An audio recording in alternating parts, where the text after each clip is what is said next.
քանի որ Արցախի ներկայացուցչությունում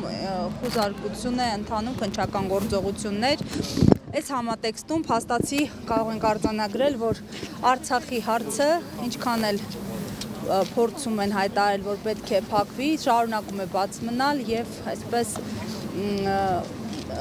հանգիստ չտալ նաև իշխանություններին, անդրադառնալով հենց նաև այս համատեքստում վերջին բանակցային փաթեթների հանրայնացմանը եւ ընդդիմության եւ իշխանության կողմից ձեր գնահատականը որն է եւ հեն մարգինալ տարբեր անձնավորությունները, որոնք փորձում են հավասարության նշան դնել իշխանությունների եւ ընդդիմության միջև, ինչ են ուզում շահել այս process-ում։ Ձեր կարծիքով ու կարծում եմ շատ ճիշտ եք ներկայացնում, այդ մարգինալ ճակերտավոր ընդդիմադի որոշ շրջանակների նպատակը պղտոր ջրում զուգ բռնելն է։ Տեսեք, բոլոր նրանք, ովքեր որ քննադատում են եւ մեղադրում են Փաշինյանին բանակցությունները փակուղի տանելու եւ 19 թվականի առաջարկներից հրաժարվելու պահով ճիշտ են անում, բայց նրանք նաեւ որ ովքեր որ համ Փաշինյանին են մեղադրում, համ Ձեռի հետ փորձում են խեղաթյուրել իրականությունը եստվեր գցել Հանրապետականի ու Սերժ Սարգսյանի վրա, թե իբր թե դե չգնաց լուծումների Հանրապետականը, Սերժ Սարգսյանը չգնաց լուծումների, Նիկոլին ի սկզբանե ասում էին հողատու, նրանք էլ լկտի ստում են։ Նախ առաջինը, Սերժ Սարգսյանը երբեք չի հրաժարվել բանակցային փաթեթից, երբեք։ ԵԱԿ Մինսկի խմբի համանախագահության 2018 թվականին չի եղել որևէ փաթեթ,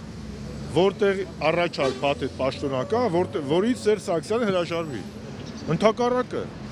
դրանից հրաժարվել է Ադրբեջանը եւ 16 թվականի ապրիլին դրա մասին խոսեց պարոն Լավրովը, Ռուսաստանի արտգործնախարար, 16 թվականի պատերազմից հետո առաջարկված non-paper բանով ձևաչափով առաջարկը, որը Կրակովում մի էջի վերատրվեց, էլի Հայաստանը ընդունել է որպես բանակցության հիմք, Ադրբեջանն է մերժել։ Ավելին, Սերժ Սարգսյանի բանակցային ժառանգության հիմքի վրա Նիկոլ Փաշինյանին 19 թվականին առաջարկվեց փաստաթուղթ, որից հրաժարվել է հենց Նիկոլ Փաշինյանը։ Դրա մասին էլ 21 թվականի հունվարի 13-ին ասել է Ռուսաստանցի համանախագահ Պապովը։ Հետևաբար բոլոր նրանք, ովքեր որ փորձում են հավասարության նշան դնել եւ կներեք այս բառից համար հերթական կեղտոտ մուտիտը տարածել, թե իբր Հանրապետական ու Սերժ Սարգսյանը կառուցողական փոխզիջումային տարբերակից հրաժարվել են, նրանք նենգաբար ստում են ու նիկոլական թեզերն առաջ քաշում։ Պաշտոնապես հայտարարում եմ, մենք փոխզիջումային տարբերակից չենք հրաժարվել։ Այդ ոնց եղավ որ Սերժ Սարգսյանը ոչ մի թիզականություններ քայլում, եթե դուք եք արա Սերժ Սարգսյանին Կիսիլյովի հարցազրույցից իշո մի հատ կտոր հանում, ասում եք շրջանները պատրաստ է տալ։ Մենք էլ ասում ենք, մենք տալու մասին չենք բանակցել, մենք բանակցել ենք ինչ ենք ստանալու, Արցախի կարգավիճակը, սա մեկ։ Երկրորդ հողատուի մասով։ Որևէ մեկը մինչև 20 թվականի նոյեմբերի 9-ը Նիկոլին հողատու չի անվանել։ Հողատու սկսել են անվանել նոյեմբերի 9-ից հետո, բայց եթե Շուշին տվել է, Հադրութը տվել է, ինչ պետք է անվանեին, պետք է անվանեին խոսքի Նիկոլ Փրկիչ, թե Նիկոլ Ազատագրիչ։ Ինչ վերաբերում է մեր գնահատականներին 18-20 թվականներին, 18-20 թվականներին, այո, մեկն էլ ես շատ խիստ քննադատել եմ Փաշինյանին, բայց ինչի համար,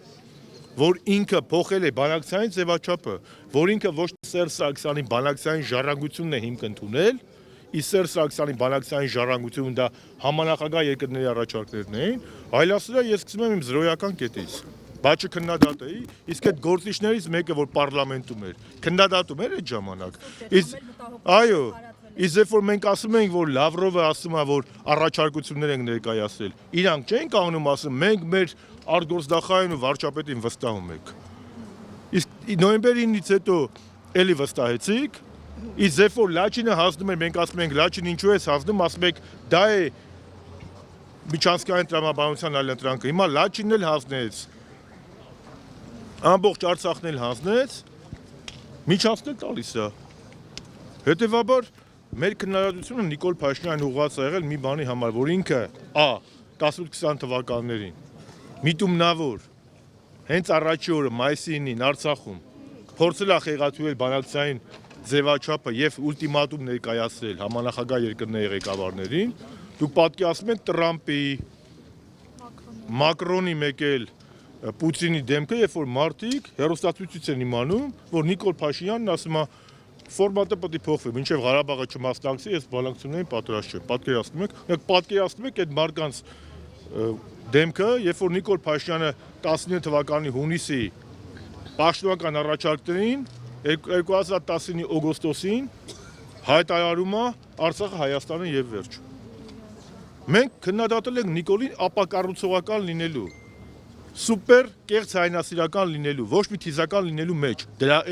Այո, հանրապետականը քննադատել է, բայց քննադատել է այդ դիրքերից, ոչ թե փոխզիջումների։ Մենք ընդհակառակն ասել ենք, որ դու պետք է բանակցային փաստաթուղթը, այն ինչ որ քեզ ժառանգություն մնացել է Սերժ Սարգսյանից, դա պետք է հիմք ընդունես, այլ ոչ թե ասես,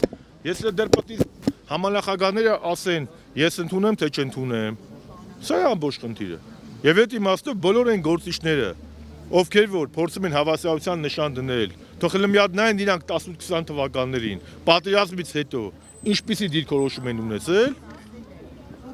նոր մտածեն ինչ-որ բան խոսելու մասին։ Հանրապետականը 18-20 թվականներին ունեցել է պետականամետ դիրքորոշում եւ կողմ ա եղել փոխզիջումների միջոցով խնդրի լուծմանը, որտեղ այո կարմիր գիծ ա եղել, մեր կարմիր գիծը Արցախի ժողովրդի ինքնորոշման իրավունքն է եւ հանրակրվեով կարգավիճակի վերջնական որոշումը։ Սերժ Սարգսյանի իշխանության շրջանում երբեք պարոն նախագահը չի հրաժարվել փոխզիջումային տարբերակից, որի մասին խոսել է եւ Լավրովը, եւ 21 թվականին Պապովը, եւ երրորդ հողատու ասել ենք այո,